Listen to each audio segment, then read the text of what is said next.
તો આજનો ટોપિક જે છે એ છે ચર્ચાપત્ર. ચર્ચાપત્ર શું છે એની થોડી વાત કરીએ. ચર્ચાપત્ર પહેલાં તો ઇંગ્લિશમાં આવતું નથી, ખાલી ગુજરાતીમાં જ આવે છે. ચર્ચાપત્રનો મેઇન્સ એક્ઝામની અંદર અત્યંત મહત્ત્વનો પ્લસ પોઈન્ટ અથવા તો પોઝિટિવ પોઈન્ટ હોય તો એ કયો છે? એ પોઈન્ટ એ છે કે ચર્ચાપત્રની અંદર વધુ અને વધુ માર્ક ખેંચી શકાય છે. તમે જેટલા માર્ક ધારો ને એટલા ખેંચી શકો છો. કેમ? કારણ કે ચર્ચાપત્રની અંદર મેં છેલ્લા ઘણા બધા પેપર જોયા ને એના આધારે મને એટલી ખબર પડી છે કે ચર્ચાપત્રની અંદર શું છે તો કે ખાલી ફોર્મેટ સાચું લખેલી દીધેલું હોય ને, ફોર્મેટ સાચું હોય તો પણ 3-4 માર્ક તો આરામથી મળી જતા હોય છે. 3-4 માર્ક તો આરામથી મળી જતા હોય છે, બરાબર. એટલે આની અંદર માર્ક ખેંચવા જે છે એ ખૂબ સહેલા છે. ફોર્મેટ સાચું હોય તોય તે માર્ક મળી જતા હોય છે. જ્યારે બીજા બધા એટલે કે પ્રેસ રિલીઝ ને એ બધું જોયું આપણે, પત્ર લેખનને, તો એ બધામાં દર વખતે માર્ક મળે તેની કોઈ ગેરંટી હોતી નથી. જ્યારે આમાં જે છે એ માર્ક ખેંચવાની સૌથી વધુ શક્યતા રહેલી છે. પહેલાં જોઈએ કે ચર્ચાપત્ર શું છે. આને ધ્યાનપૂર્વક જોઈએ ને તો આ બે શબ્દથી બનેલું છે, એક તો ચર્ચા અને એક તો પત્ર. એટલે કે આ લખેલું કઈ રીતે હશે તો કે પત્રના માધ્યમથી લખેલું હશે, બરાબર. એટલે કે આમાં પત્રનું ફોર્મેટ જે છે એ જોવામાં આવશે. બીજું, પત્રની અંદર લખેલું છે, પત્રના માધ્યમથી, પત્રના ફોર્મેટથી લખેલું છે, પરંતુ કઈ રીતે તો કે અંદર ચર્ચા કરેલી હશે. અંદર શું કરેલું હશે? ચર્ચા કરેલી છે. મોટા ભાગે ચર્ચાપત્ર જે છે એ ન્યૂઝપેપરની અંદર આવતું હોય. ન્યૂઝપેપરની અંદર જ્યારે સમાજની અંદર અથવા તો કોઈ મુદ્દો જે છે એ ચર્ચામાં રહેતો હોય તો આ ચર્ચામાં રહેલા મુદ્દાને અમુક કોઈ તજજ્ઞ લોકો જે છે, એક્સપર્ટ લોકો જે છે એ શું કરે, એ મુદ્દાને સમજાવતી બધી બાબતો જે છે એ ન્યૂઝપેપરની અંદર છાપવાની કોશિશ કરે, જેના કારણે લોકોને એના વિશે ખ્યાલ આવે કે આખો મુદ્દો શું છે. જેમ કે આ ટ્રિપલ તલાકનો મુદ્દો, બરાબર. તો બધા લોકોને ખબર ન હોય કે આ મુદ્દો શું છે, તો અમુક કોઈ એક્સપર્ટ વ્યક્તિ જે છે એ શું કરે, એને છાપવાની કોશિશ કરે ન્યૂઝપેપરની અંદર. અથવા માની લો કે આજે કિસાન 3 ઓર્ડિનન્સ હતા, 3 કાનૂન બિલ હતા કિસાનને લગતા, ખેડૂતોને, તો એના વિશે કોઈને ખબર નથી કે આ સારું કે ખોટું. અમુક વિરોધ કરતા હોય, અમુક એના પક્ષમાં હોય, અમુક વાળા પાછા એમ કહેતો હોય કે ના આ તો બધું પાકિસ્તાને કરેલું છે ને ઓલું પેલું. તો બંનેનો પોઈન્ટ જે છે, લોકોને તો સાચી વાત તો ક્યારેય ખબર હોતી જ નથી. કેમ? કારણ કે એમને તો ખાલી ન્યૂઝમાં, મીડિયામાં આવે એ જોતા હોય, અથવા તો ક્યારે ખુદનો રિસર્ચ કરવાની કે એવી કોઈ કોશિશ કરતા હોતા નથી, અથવા તો સોશિયલ મીડિયામાં, વોટ્સએપમાં ફેક ન્યૂઝ ને એ બધું આવતું હોય એ જ એમને સાચું માની લેતો હોય. પોતાનું ખુદનું ક્યારેય રિસર્ચ કરતા હોતા નથી. તો આવા કેસની અંદર કોઈ એક વ્યવસ્થિત વ્યક્તિ જે છે એ ચર્ચાપત્રના માધ્યમથી શું કરશે તો એમની અંદર લોકમત ઊભો કરવાની કોશિશ કરશે, અથવા એમની સુધી સાચી માહિતી પહોંચાડવાની કોશિશ કરશે. ચર્ચાપત્રનો મુખ્ય ઉદ્દેશ્ય એ છે. શું એનો મુખ્ય ઉદ્દેશ્ય છે? કે ચર્ચામાં રહેલી અમુક વસ્તુઓ કે એના બાબતે લોકોને અવેરનેસ, જાગૃતિ ફેલાવવાનું અને લોકોની અંદર એ પ્રકારનું જ્ઞાન ફેલાવવાનું કાર્ય જે છે એ કરશે. પત્રના ફોર્મેટમાં લખેલું હશે અને ચર્ચા કરવામાં આવેલી હશે. પહેલાં તો આટલું ખ્યાલ આવ્યો. હવે આનું ફોર્મેટ કઈ રીતનું હશે એ આપણે થોડું જોઈએ. પહેલાં તો આ બાજુ જોઈએ. આ બાજુ એટલે કે આ જમણી બાજુ સૌથી પહેલાં શું હશે? લખનારનું સરનામું. એટલે આપણે ડાયરેક્ટ લખ નાખવાનું કે અબક. આપણે જોઈએ કે અત્યાર સુધીમાં બધું નનામી જ લખવાનું છે, અબક. એની નીચે લખ નાખવાનું સરનામું 1, એની નીચે લખ નાખવાનું સરનામું 2, શહેરનું નામ લખ નાખવાનું, પિનકોડ લખ નાખવાનું, તારીખ લખ નાખવાની, બરાબર. પત્રમાં જેવી રીતે લખીએ એવી જ રીતે સરનામું, લખનારનું સરનામું જે છે અહીંયા લખ નાખવાનું. પછી શું લખ નાખવાનું? પ્રતિ પછી શું લખવાનું? પ્રતિ લખવાનું. પછી તંત્રીશ્રી પછી લખવાનું કે ફલાણું વર્તમાનપત્ર અથવા ફલાણું સમાચારપત્ર, કોઈ પણનું નામ લખી શકો છો. અને નામ ન લખો તો પણ સમાચારપત્ર એવું લખ નાખવાનું. અને નીચે લખ નાખવાનું સરનામું, અને એની નીચે ડાયરેક્ટ વિષય સુધી પહોંચી જવાનું. વિષય જે આપેલો હોય એ વિષયનું નામ લખી નાખવાનું. અને પછી લખ નાખવાનું કે આદરણીય તંત્રીશ્રી. પછી શું લખવાનું? પછી એવું લખવાનું કે ઉપરોક્ત વિષય અંતર્ગત લોકોમાં જનમત કેળવવા માટે આ ચર્ચાપત્ર આપના વર્તમાન પત્રમાં પ્રસિદ્ધ કરવા વિનંતી. બધાની અંદર તમારે સેમ આ જ ફોર્મેટ લખવાનું છે. શું લખવાનું?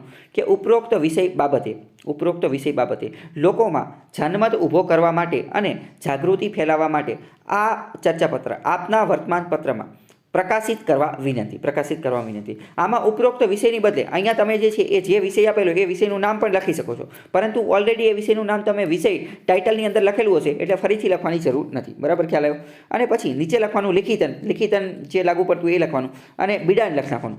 બિડાણની અંદર શું હશે તો કે ચર્ચાપત્ર હશે. બિડાણની અંદર શું હશે? કારણ કે આ ચર્ચાપત્ર જે છે એ તમે તંત્રીશ્રીને મોકલેલું હશે, અને તંત્રીશ્રી જે છે એ જો એને યોગ્ય લાગશે તો એ આ ચર્ચાપત્ર જે છે એ છાપાની અંદર આપશે, નહીંતર નહીં આપે, બરાબર. એટલે તમે આ બધું તો આખું પત્રમાં લખેલું હશે, જ્યારે આખું જે ચર્ચાપત્ર હશે એ તો અલગ કાગળમાં લખેલું હશે, અને એને તમે ઇન્ક્લોઝર બિડાણ તરીકે છોડેલું હશે. ખ્યાલ આવ્યો? તો આના આધારે આપણે ડાયરેક્ટ જે છે એ એક એક્ઝામ્પલના માધ્યમથી સમજવાની કોશિશ કરીએ કે આખો મુદ્દો શું છે. પહેલો ક્વેશ્ચન એવું કહે છે કે તાજેતરમાં જાહેર કરાયેલ નલ સે જલ યોજના અંગે જાગૃત નાગરિક પ્રતિભાવ આપતો ચર્ચાપત્ર તૈયાર કરવાનું છે.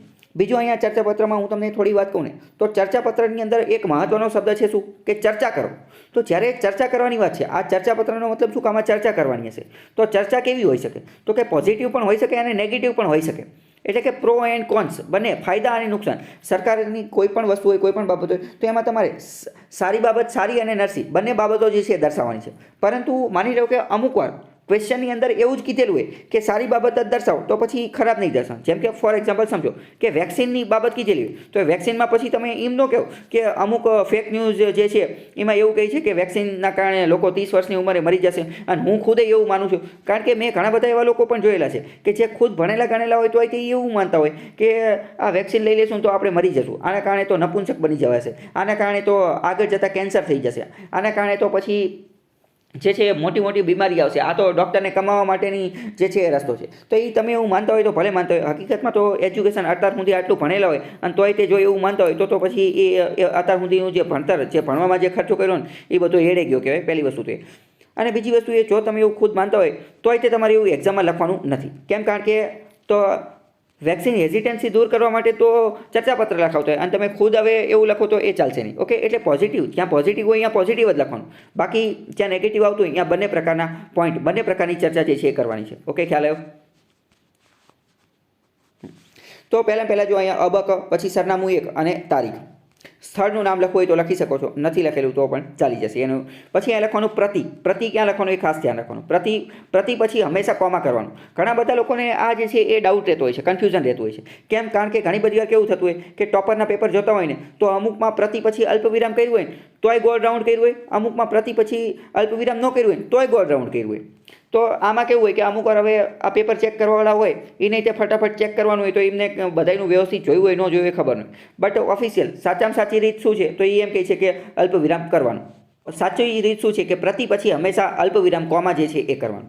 આપણને જે કોલ લેટર આપવામાં આવે છે, કોલ લેટર જે છે ને એ પણ એક પ્રકારનું આ ચર્ચાપત્ર અથવા એક પ્રકારનું પત્ર જ છે. એમાં પણ તમે જોજો તો પ્રતિ લખેલું હશે અને પ્રતિ પછી જે છે એ કોમા જે છે, કોમા અલ્પવિરામ જે છે એ કરેલું હશે. પ્રતિ પછી નીચે સમાચારપત્રની અંદર મેં તમને કીધું ક ખ ગ વર્તમાનપત્ર લખી નાખવાનું. દિવ્ય ભાસ્કર, ગુજરાત સમાચાર એવું કંઈ લખવાની જરૂર નથી, બરાબર? કારણ કે મેં તમને કીધું મોટા ભાગે નનામી રહી તો એ સારું. તો ક ખ ગ વર્તમાનપત્ર જે છે લખવાનું. હમણાં આ દિનેશ દત્તાએ એક ટ્વીટ કરેલી હતી, એમાં એમને કીધું કે જૂના વિદ્યાર્થીઓ હતા ને, જે જૂના પેપર ચેક કરવાવાળા હોય ને, જીપીએસસીના પેપર ચેક કરવાવાળા, એમની યારે કે મારે મુલાકાત થઈ તો કે એક પેપર ચેક કરવાવાળાએ તો એમ કીધું કે એક પ્રશ્ન પૂછ્યો હતો કે ગાંધીજી જે છે એને પત્રકારની અંદર એમને જે છે એ થોડુંક યોગદાન આપેલું હતું ગાંધીજીએ. તો એ બાબતે અમુક શું વિદ્યાર્થીઓએ તો એવું લખેલું કે ગાંધીજી ગુજરાત સમાચાર ને, દિવ્ય ભાસ્કર ને આ બધાની અંદર તંત્રી લેખ લખતા. ગાંધીજી જે છે સાંજ સમાચારમાં સાંજે જે છે એ પત્ર અને લેખ ને એવું બધું લખતા. અમુક એવું લખેલું હતું કે એક ઓલું સમાચાર પત્ર આવે છે કે સવારે ચા, સાંજે અકીલા, અને કે એની અંદર એ છે કે ગાંધીજી જે છે કે આ પત્ર લખતા. તો હા, તો આવા બધા ગોળા પછી એમાં મારવાનું નથી. આપણને હવે ખુદને ખબર પડી જાય કે આ ગાંધીજીએ દિવ્ય ભાસ્કરમાં ક્યારે લખ્યું હશે. તો આવું પણ અમુક વાર થતું હોય છે. તો મતલબ કે મોટે ભાગે આપણે નનામી રાખવાની કોશિશ કરવાની. ખ્યાલ આવ્યો? પછી એ ડાયરેક્ટ લખી નાખવાનો વિષય કે નલ સે જલ યોજના, વિષયના સંદર્ભમાં ચર્ચાપત્ર. ડાયરેક્ટ આ એકદમ સાદામાં સાદું ટોપિક જે છે એ આપેલો છે. તો પછી અહીંયા આ વિષય આવડું લખાઈ જાય, બરાબર? પછી જો આની અંદર ભૂલ છે, આમાં જેવી રીતે લખેલું છે એવી રીતે નથી લખવાનું.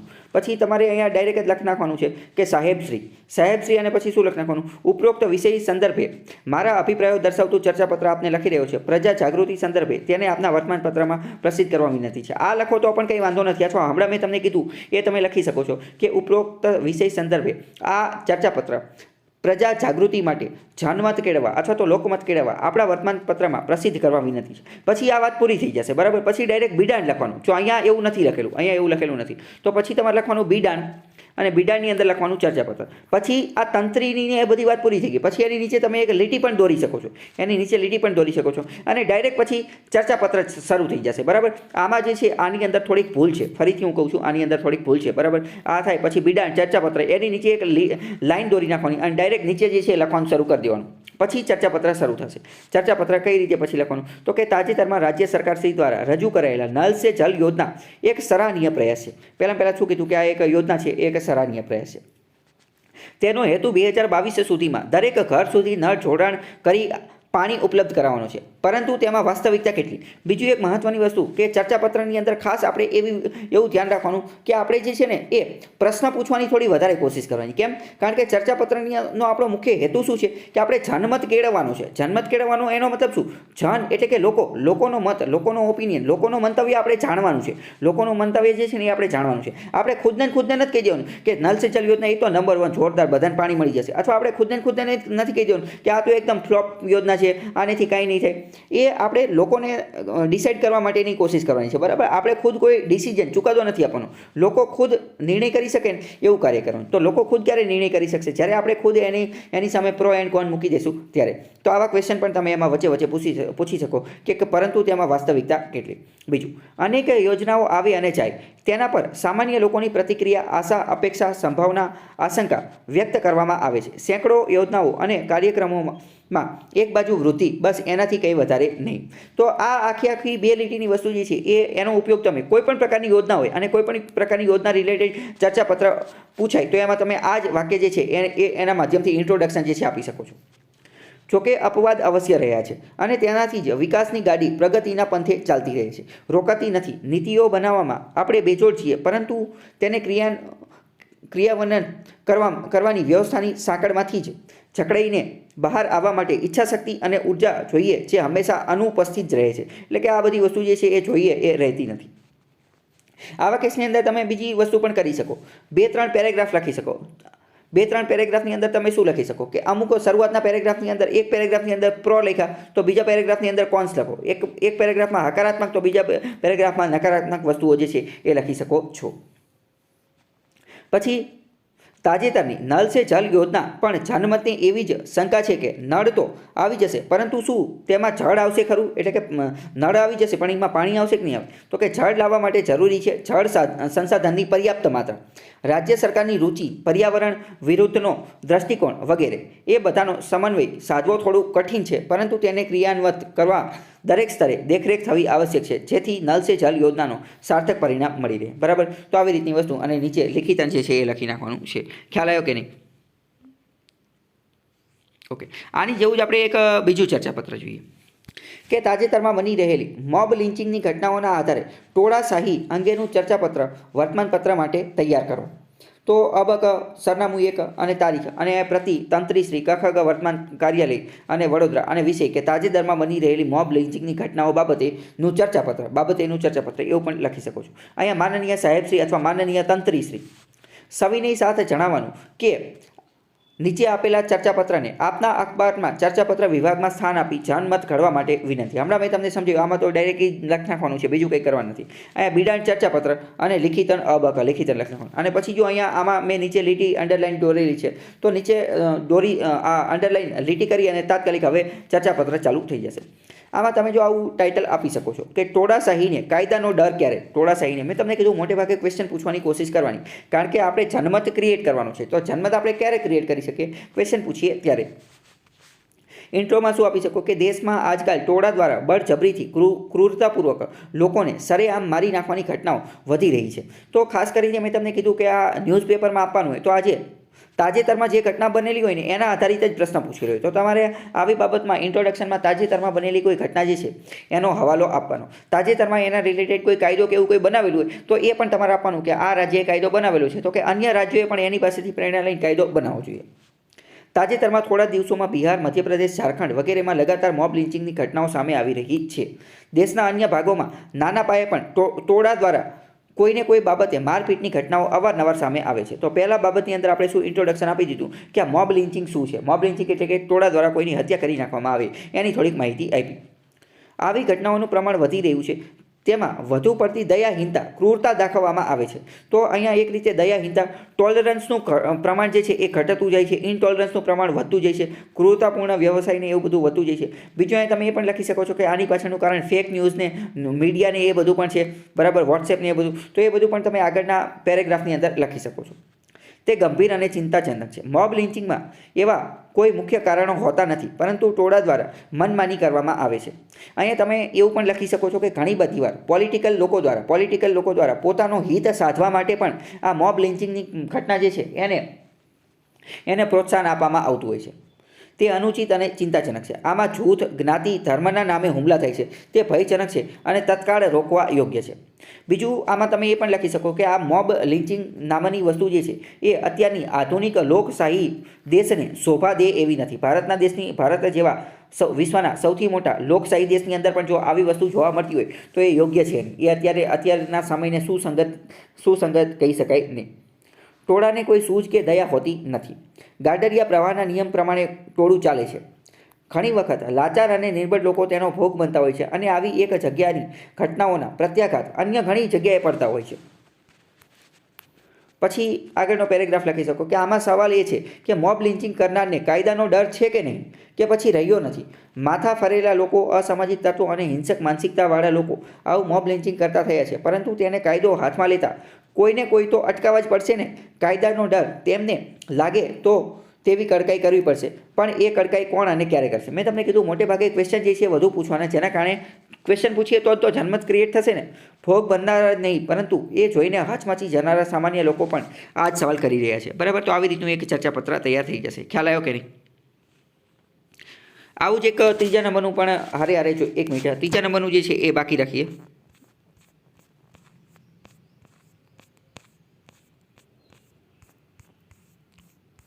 ડાયરેક્ટ આગળનું એક ચર્ચાપત્ર જોઈએ. છઠ્ઠા નંબરનું જોઈએ તો શું આપેલું છે કે બસ અને રેલવેમાં પ્રવાસ કરતી વેળા લોકો જ્યાં ત્યાં ગંદકી કરે છે તે અંગે ટીકા કરતો ચર્ચાપત્ર અખબાર માટે લખો. તો ફોર્મેટ જે છે અહીંયા આપેલું છે એમને બેઠે બેઠું લખ નાખવાનું છે અને આ હમણાં મેં તમને સમજાવ્યું એવી રીતે ડાયરેક્ટ આપણે ચર્ચાપત્રમાં ઘૂસીએ. તો જો આની અંદર ખૂબ સારું ઇન્ટ્રોડક્શન આપેલું છે. પહેલાં ટાઇટલ આપેલું છે કે સ્વર્ગ જવું છે બધાને પણ મરવું કોઈને નથી. આ કેવી ખતરનાક વસ્તુ કે બધાએ સ્વર્ગમાં જવું છે પણ મરવું નથી. તો આ વસ્તુ તમને એવું લાગે કે આને આ સ્વચ્છતાને લઈને શું લેવા દો? આ તો બસ આ એની જેવી જ વસ્તુ છે કે સ્વર્ગ જવું છે બધાને પણ મરવું કોઈ નથી. એવી જ રીતે સ્વચ્છતાનું છે કે સ્વચ્છતા બધાને પસંદ છે, બધાને સ્વચ્છતા ગમતી હોય પણ કોઈને રાખવી નથી. કચરો જ્યાં ત્યાં ફેંકો છે. તમે કોઈને એવું પૂછો કે શું તને ગંદકી ગમશે? કોઈને ગંદકી ગમતી નહીં હોય, પણ કોઈને સ્વચ્છતા પાછી રાખવી નથી. તો આ સ્વર્ગને અને મરવું નથી ને એની સાથે એને સરખાવેલું છે. તો આવી રીતે તમે પણ કોઈ ઇનોવેટિવ વસ્તુ જે છે એની સાથે સરખાવી શકો છો. બટ જો તમને એ આવડતું હોય તો જ કરવાનું છે, બાકી અખતરા કરવાના નથી. કારણ કે આ એવી વસ્તુ છે કે જેમાં ઘણી બધી વાર કેવું થતું હોય કે આવા અખતરા કરવાના ચક્કરમાં વિદ્યાર્થીઓ જે છે કંઈક અલગ જ લખીને આવતા હોય અને કંઈક એવું અલગ લખી નાખેલું હોય કે જે વેરી ઇનએપ્રોપ્રિએટ હોય. એ વિષય સાથે, ટોપિક સાથે, ટાઇટલ સાથે કોઈ લેવા દેવા જ નહીં. તો આવા કેસમાં માર્ક મળવાની બદલે માર્ક કપાઈ જતા હોય. આપણને એવું લાગે કે બધા કરતાં અલગ પડે, સારા માર્ક આવી જાય, વધારે માર્ક મળે. તો એવું કંઈક આવા જે છે એ અખતરા કરવામાં માર્ક ગાયબ પણ થઈ જતા હોય છે. તો એનું ખાસ ધ્યાન રાખવાનું કે જો એમાં તમારી ફાવટ છે તો જ એનો અખતરો કરવાનો, બાકી નહીં કરવાનો.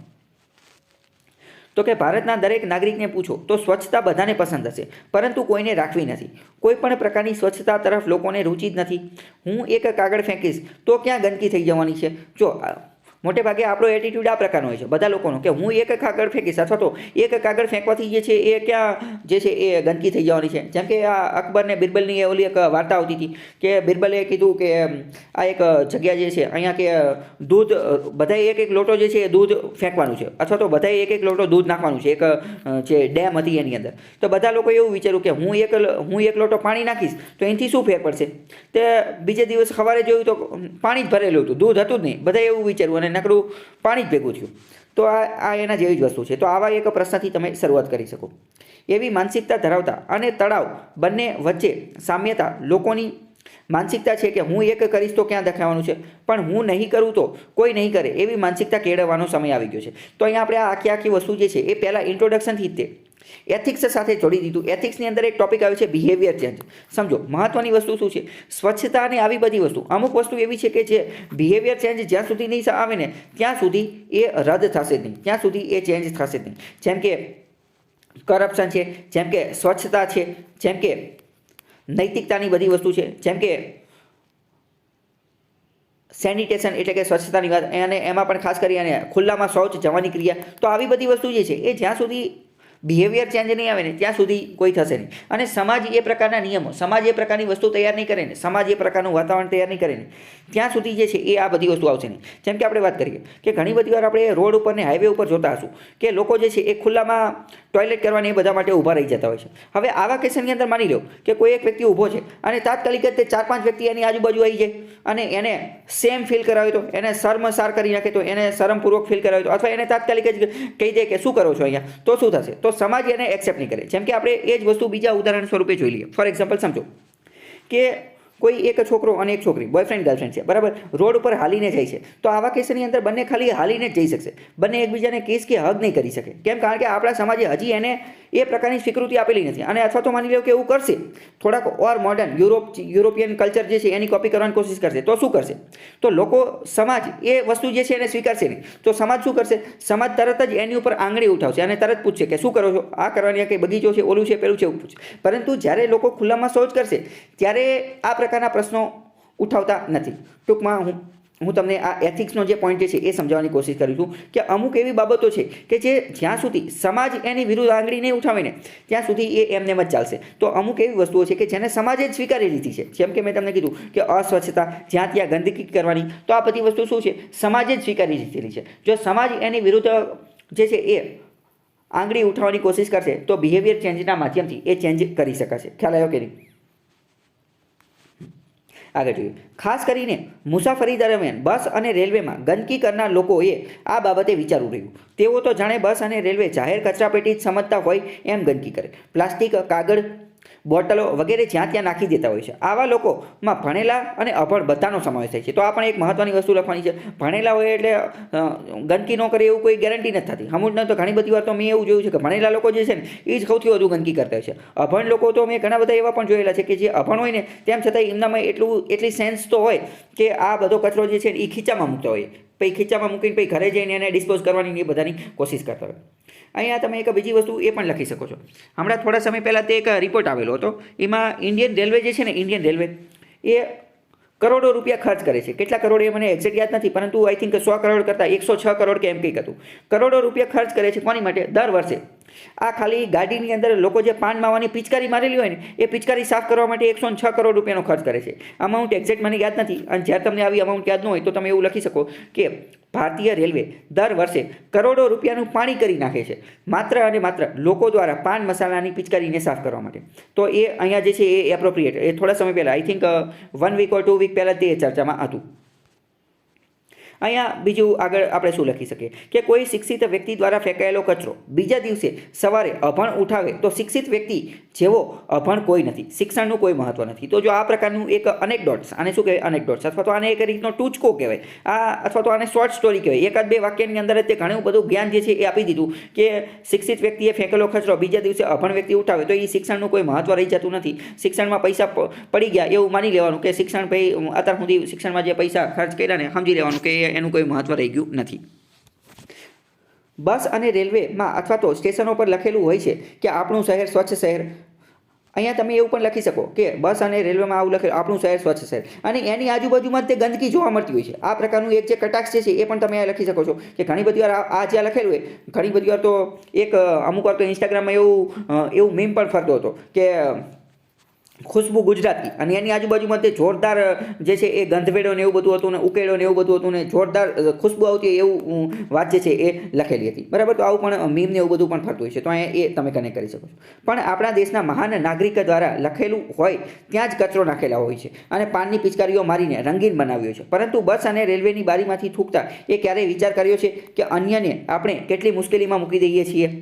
વળી આવા આપણા જવાબદાર નાગરિકો વહીવટી તંત્રને ગંદકી માટે જવાબદાર ગણે છે. બીજું આપણે મેઇન શું કરીએ છીએ? આપણે બ્લેમ એટલે કે આરોપ ચાલુ કરીએ. આપણે એમ કહીએ કે આ ગંદકી માટે કોણ જવાબદાર? તો કે સરકાર કંઈ કરતી નથી, નગરપાલિકાએ આ બધું કરવાનું, એ કંઈ કરતી નથી. પણ હકીકતમાં એવું કહીએ અને આપણે છટકી જતા હોઈએ છીએ. દોષનો ટોપલો કોઈ બીજાના માથે ફેંકવા કરતાં માનસિકતા બદલવાનો વિચાર કરવો રહ્યો. તો મેં તમને કીધું કે આમાં મેઇન વસ્તુ શું છે? આપણે જન્મત જ કેળવવાનો હોય છે. તો જન્મત કેળવવા માટે આ બધી વસ્તુ જે છે એ કામ આવી શકે છે. ખ્યાલ આવ્યો કે નહીં? પછી આ બીજું 7મા નંબરનું જે છે ને, 7મા નંબરનું ચર્ચાપત્ર, એમાં હું તમને થોડીક મેઇન વાત કહી દઉં છું કે એમાં જો એક વાત લખેલું છે કે જ્યાં સુધી ગુજરાતી ભાષાને ગૌરવ નહીં મળે ત્યાં સુધી હું પાઘડી નહીં પહેરું. પ્રેમાનંદ જે છે એમને આ વાત કીધેલી હતી. પ્રેમાનંદ જે છે એણે. તો તમે પણ ચર્ચાપત્રની અંદર આવી અમુક કવિતા અને પંક્તિને એ બધું જે છે એનો તમે વ્યવસ્થિત ઉપયોગ કરી શકો છો. પછી જો બીજું અહીં એક વસ્તુ લખેલું છે કે જન્મેલા બાળકને જેમ ડેરીના દૂધ ના પચે તેમ દુનિયામાં ડગ માંડતા બાળકને આંતરરાષ્ટ્રીય ભાવના ઘૂંટડા ક્યાંથી પચે. તો આવી રીતે તમે તમારી જાતે પણ આવો કોઈ અનેકડોટ્સ અથવા ટૂચકો જે છે એ બનાવી શકો છો. પણ મેં તમને કીધું એ તમારે ખાસ ધ્યાન રાખવાનું છે. આમાં જો તમારી ફાવટ હોય તો જ બનાવવાનું છે, ન ફાવટ હોય તો કાંઈ નહીં, તો એકદમ સાદું લખવાનું છે. અલંકારિક ભાષા કે એવું કંઈ કરવાની જરૂર નથી. બરાબર? કેમ? કારણ કે ભાઈ નહીંતર બધું ખતરનાક લખવાની કોશિશ કરશો ને તો સાદા માર્ક કંઈ નહીં મળે, અમુકના માર્ક માઇનસમાં જશે. બરાબર? એટલે આવા કોઈ અખતરામાં જો તમારી ફાવટ હોય અથવા તો ઘરે ઘણી બધી વાર અખતરા કરી અને તમારી ફાવટ આવી ગઈ હોય તો જ આવું જે છે એ તમે કરશો. અને જો અહીંયા એ પણ લખેલું છે આ ભાષાની બાબતનું છે તો એ પણ તમે લખી શકો છો. બરાબર? ખ્યાલ આવ્યો? બાકી આ પીડીએફ જે છે એ તો તમારી પાસે છે તે એમાં તમે જોઈ લેજો એકવાર.